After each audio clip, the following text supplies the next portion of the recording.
In this lesson, we're going to continue sit and down and add some more behaviors. Some of you will have blasted through the first two steps of sitting down without much issue, but some of you will have gotten stuck. And that's particular to sit and down at this stage of the game. Specifically, some of you will have been unable to prompt your dog into position, and some of your dogs will have gone belly up once the food was out of your hand. So let's go over standard splits, intermediate steps, for these two fairly common issues. Sit and down Plan B are for dogs who are not readily prompted. Dogs who often need Plan B include dogs with greyhoundy builds, for whom sit is awkward, and some small dogs who can readily target a down prompt with minimal crouching. This is why I'll be using little 5-pound Nico for this demonstration. He's exactly the type that can struggle here. Let's have a look. You'll notice when I go to lure Nico into a sit, he's very inclined to rear up on his hind legs. And this is the type of dog, small, and he's a little bit worried about the lure, that often needs our Plan B. That's where we gradually shape the dog to sit rather than just prompting it outright like I did with Lulu. So let's look at this process. My first step is to see, can I get him to just raise his head without his front feet coming off the ground? There it is.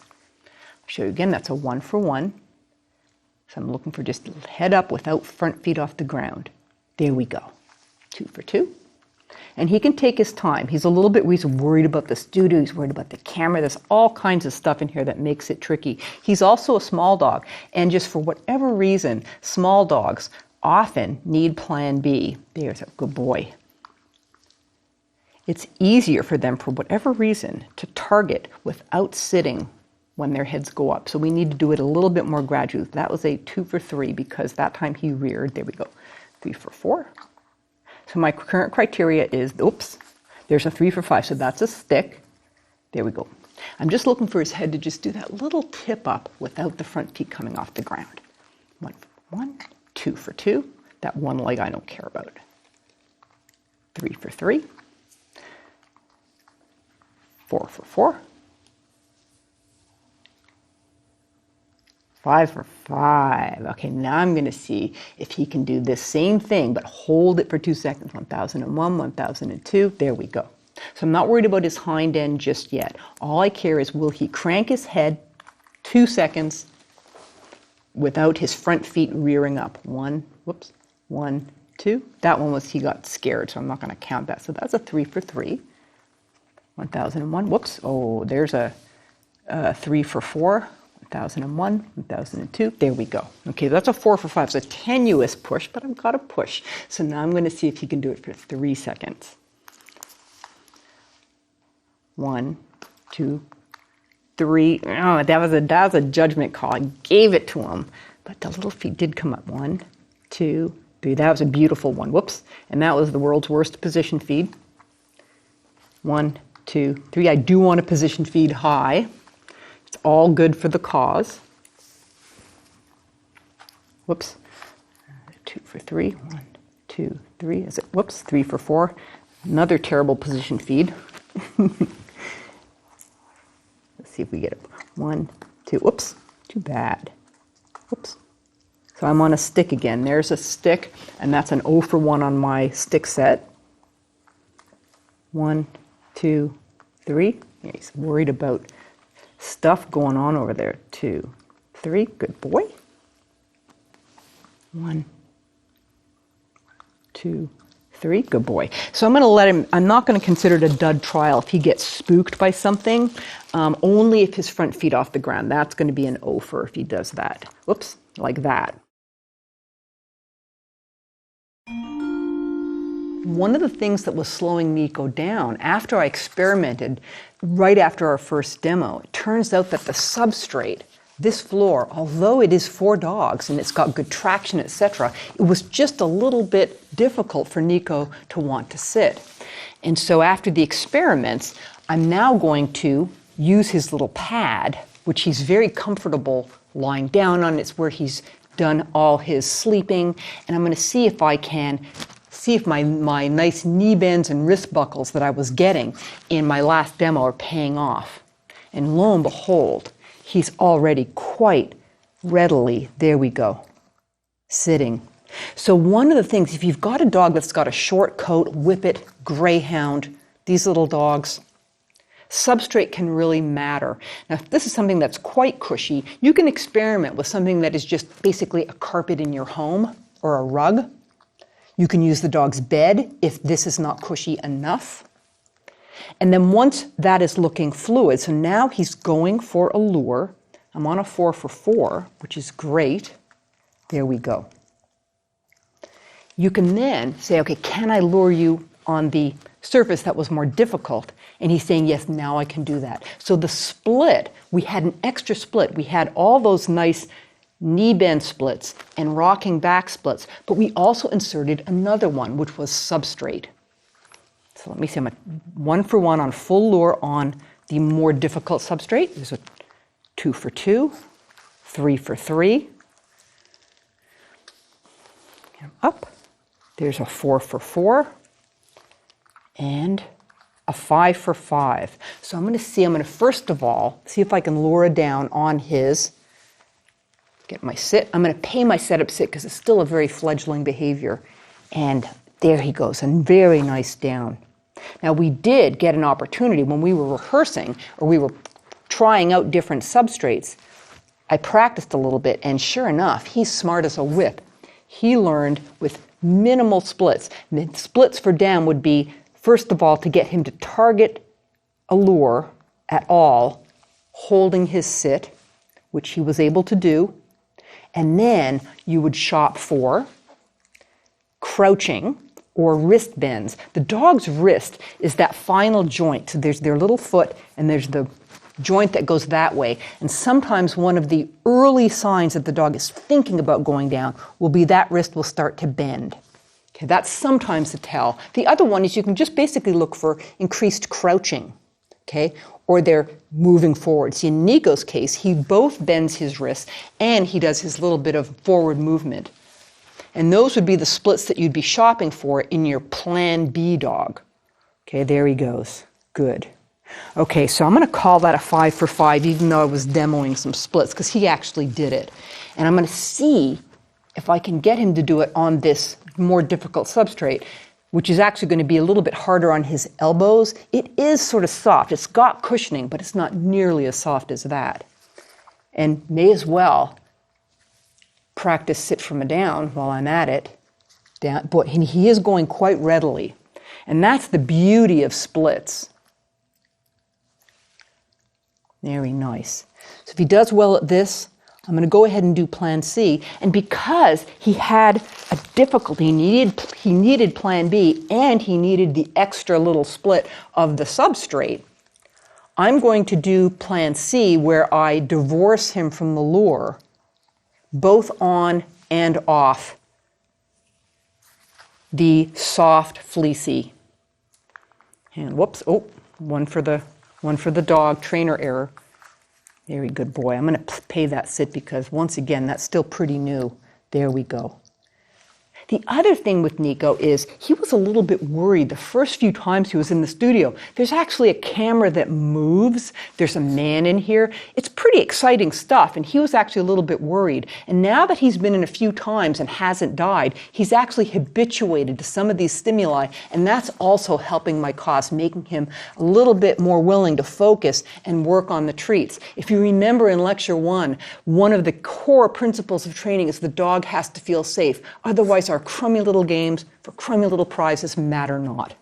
And now he is feeling safe. So I've got this great situation where not only can I proceed with my sits and downs, but he's cataloged this thing that he thought was dangerous, and it actually turned out to be not only safe, but a cookie place, which is fantastic for his emotional well-being. Okay, so I'm going to call it a 5 for 5. I'm going to show him it's an empty hand, and I'm going to get him in a stand because I'm going to do first of all my good, got one, I'm paying from my signal hand, got one luckily there. We're on Plan C now, which is, actually I'm going to do this properly. I'm burying the lure in my palm like that, where he can sort of smell it, but it's not as literal as when I was doing it like this. And I'm going to see if he'll sit on his fleecy, and he did. Okay, there's a 1 for 1. Again, burying it, get him up. He's definitely sniffing, so he's a tiny bit literal, 2 for 2, but he went very happily. Buried. There we go. Pay that. Buried in my palm. So my hand kind of looks more natural. It's more of a simulation of my eventual signal, and I can pay in position really rapidly when he does go. There we go. Oh, you're such a good boy. He's the cutest little thing. And then I'm going to do my other split. The other great split for literal dogs who have a hard time performing without a food lure, is you do the same thing. You bury the lure so your hand looks more natural like a signal. This time when he goes, I pay for my other hand. So he's learning that although there's a lure in here, treats can come from just about anywhere. And that helps to divorce him a little bit from this visible lure. Well, it's actually not visible, it's smellable. I'm going to get him up. He's very comfy on his bed. There we go. Pay for my other hand. That can be very surprising for dogs. Sometimes if you do things like get them to spin for a toy and then feed with food, or get them to spin for a treat and then pay with a toy, at first their heads explode a little bit. But it's actually kind of a neat practice to do. You end up with dogs who are much more ready to perform under slightly odd conditions. It's all good. So far I'm a 4 for 4 for my good boy. Okay, he's actually even starting to bias. When I signaled my sit, he looked towards my other hand, and that's what position feeding does. And sometimes, for this one, it's just that I want to divorce him, but in other cases, you're actually strategically feeding so that the dog goes away. So for instance, in Leave It, we like to pay from our person, not from the thing on the ground, because then you can end up with these wonderful superstitions and these wonderful anticipatory responses where dogs, they see a piece of garbage and their head snaps towards the handler. Or if there's another dog and another dog barks at them, their heads snap towards the handler. And that's all because of position feeding. Nico's saying, you know what, this is getting dull. Let me get back to work.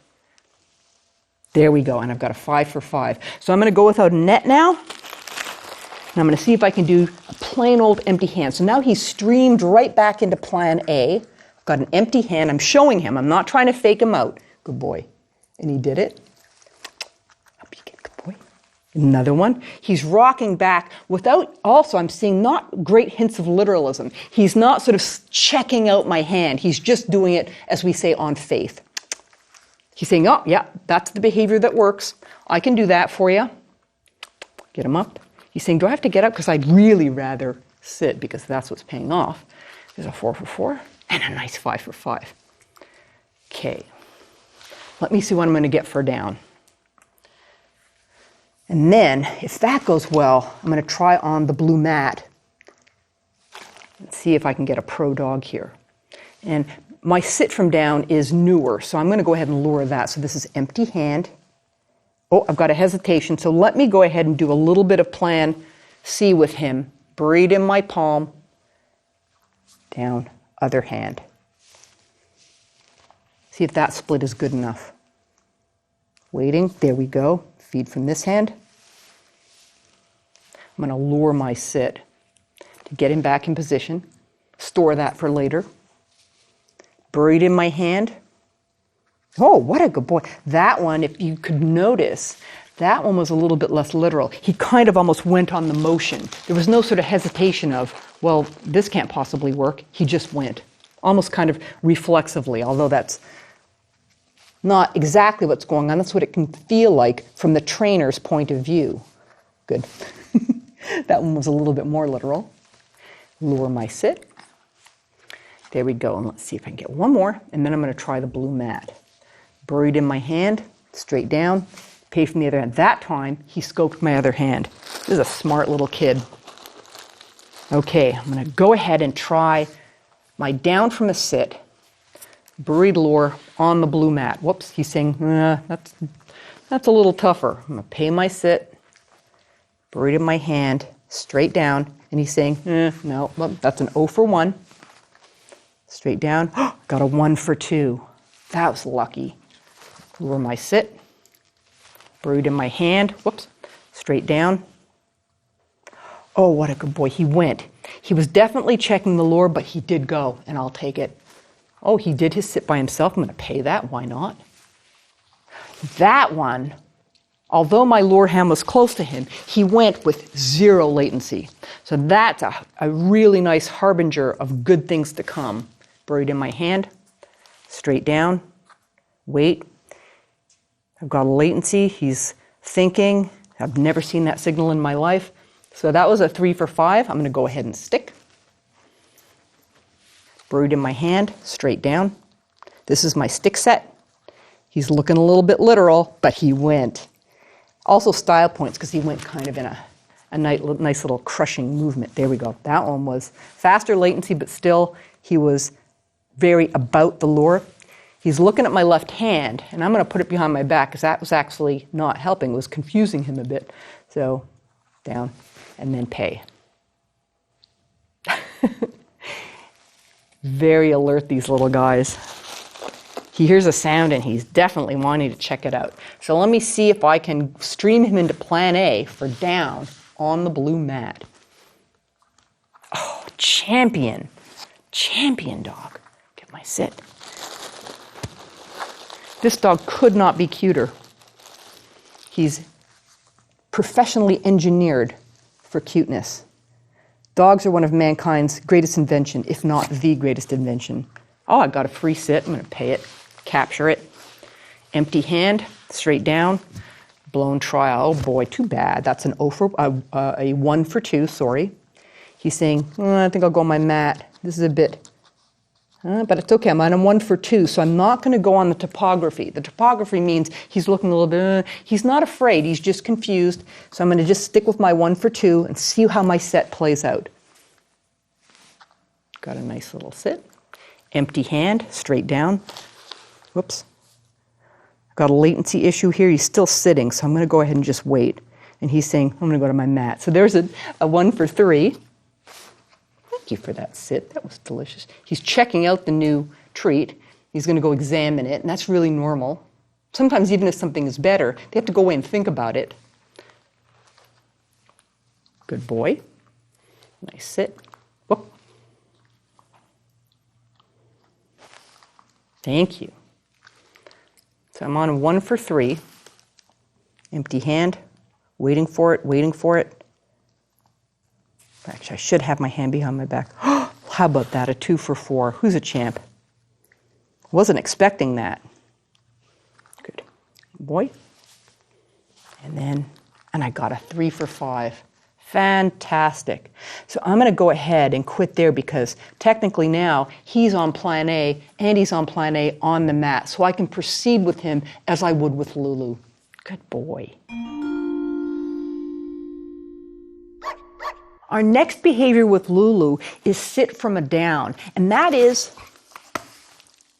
going to be done the usual way, where a prompt right on her nose, up to where she would be in a sit, and then pay in position. For her setup down, because we've already taught that to the point of a hand signal, I'm going to go ahead and just practice at her level, which is hand signal. There we go. Hand signal. Boom. Pay that. Full lure on her nose, up to a sit, and pay in position. I'm at 3 for 3. A little reload.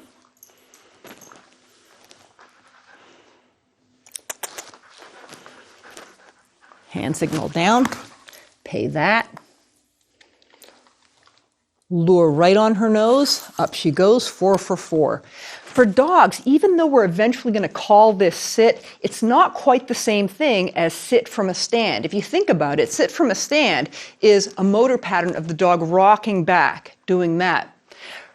Sit from a down, they're actually pushing themselves up. So unlike us, who can conceptualize the destination of sit being something that you do regardless of where you were previously, for dogs, it's the actual muscle movements that they're learning. Luckily, though, we can eventually call them both sit, because dogs are very good at specific case. And she can learn when I'm already in a down and I hear sit, that's the one where I push up. Okay, our next behavior now is stationing. And stationing means to hold position while something else is being done. And in this case, we're going to be later on teaching her some husbandry behaviors, things like having her teeth brushed, being groomed, having her mouth and ears examined.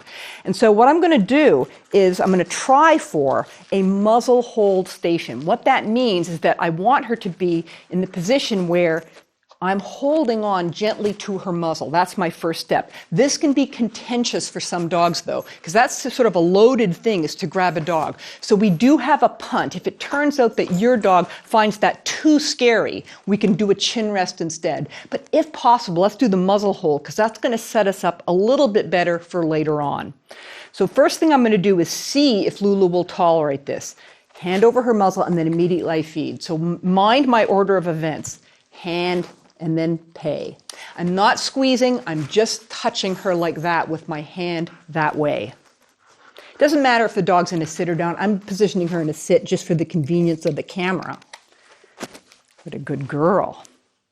2 for 2, and she's tolerating it. So the criteria for her basically is, does she let me do it? Okay, so if your dog withdraws, that's your cue to try the chin rest instead. But let me do a few more with Lulu. And we're going to do sets of 10 with this. The reason we're doing sets of 10 is because of the contentiousness. I really want to make sure it's very fluent before I push to something harder. And it also gives me a better sample and gives her more of a conditioned response. On the other side of the ledger, where she's learning about training and whether training is fun, safe, or okay, she's also learning that not only holding the stay pays, but she's going to actually like having her muzzle grabbed. So my ultimate goal is not tolerance. My ultimate goal is that she actually enjoys and participates in her veterinary care and husbandry. So muzzle and then food. Okay. Make sure that you do your part of the, or she does her part of the bargain first, which is tolerate the muzzle and then I feed. Okay. That's good. So now she's done that really well. So I'm going to show you the chin rest. If your dog happens to be afraid, you're going to do something different, and that is under the chin and then pay this way. Okay, so ultimately your station will be the dog resting like that. I'll show you one more time. Under the chin, she's looking for a treat, and then pay. And that's okay. When they make those kinds of errors, it doesn't matter. Just carry on. Our next behavior is watch. Watch means to make and maintain eye contact. And this is something that's really good on walks if your dog tends to sort of see something and want to lunge or go after it, or just if you want your dog to attend to you. And as usual, we're going to start with a prompt. So my first step is basically from her nose to my eyes, and then I pay. Very simple. Boom, up, pay. 1 second.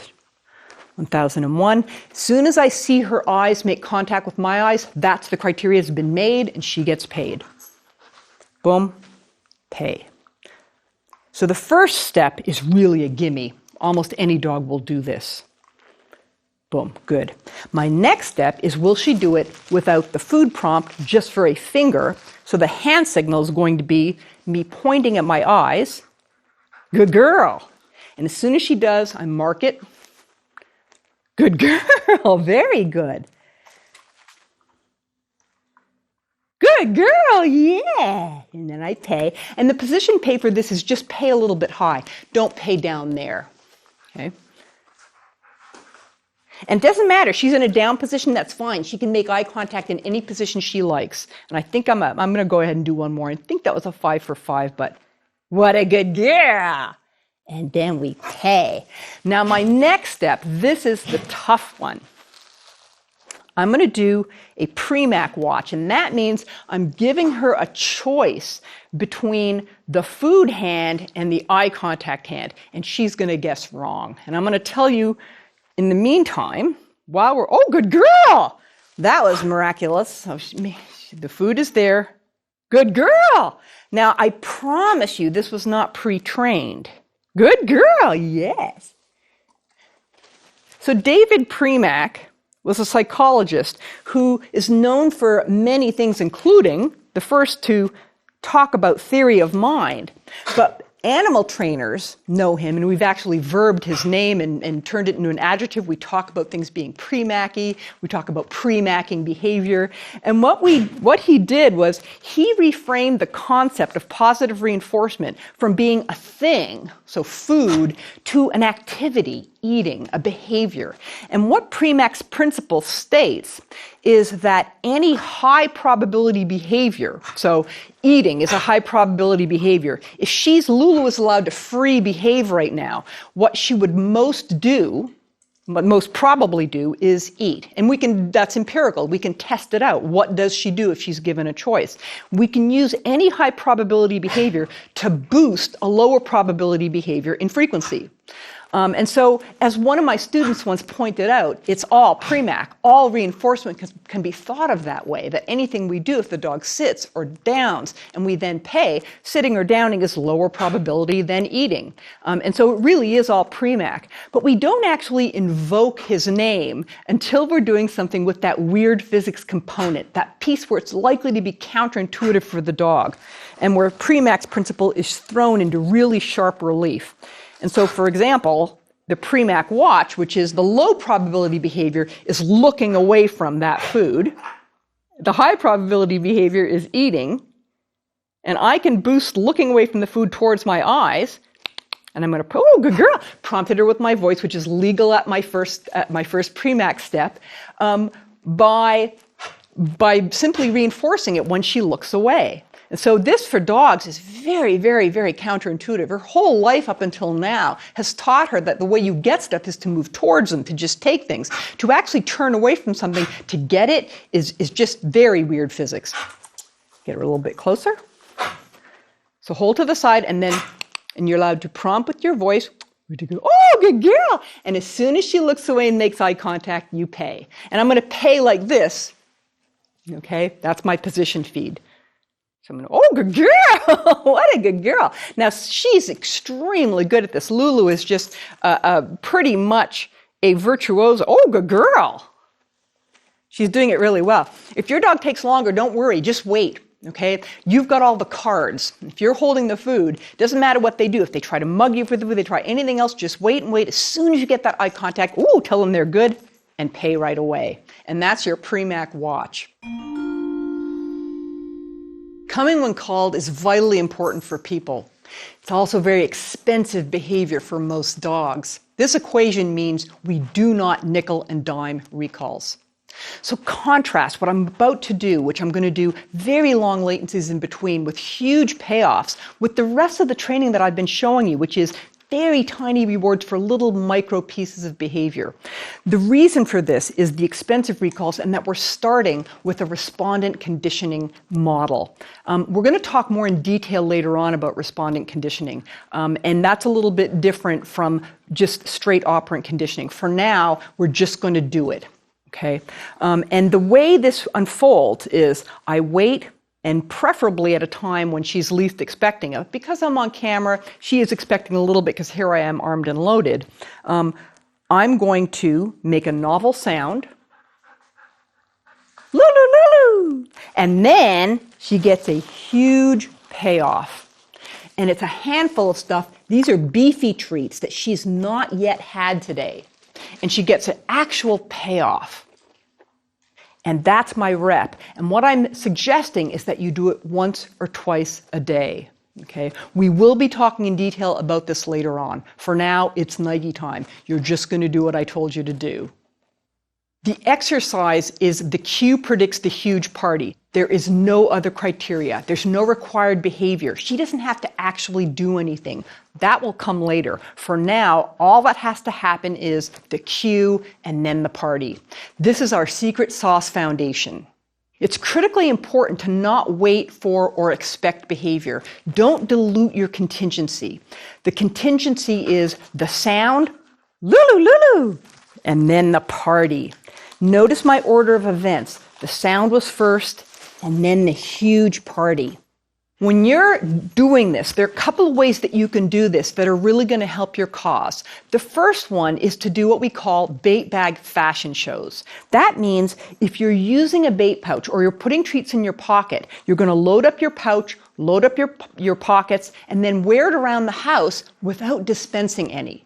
What this does is it separates from the dog's mind the idea that the only time they get paid is when there's treats and they don't get paid when there's not treats. You're actually teaching them that no, it's not this bait pouch, it's not the smell of whatever you've got on you that makes the treats, it's that sound. The sound is the only and best predictor that they're going to have that magnificent party. There's another thing you can do that is also going to accomplish the same goal, and that's what we call bridge and fridge. Okay, so in this case, you don't have any food on you. You just a couple of times a day, you give your special sound, and then you invite the dog to the fridge. You run with him to the fridge, and you have the party there. You pull whatever you were going to give him out of the fridge. And that might be chicken, it might be cheese, but again, something big, something really generous. And in that case, you had no tip-off. Out of the blue, the dog heard the sound and then, "What's this?"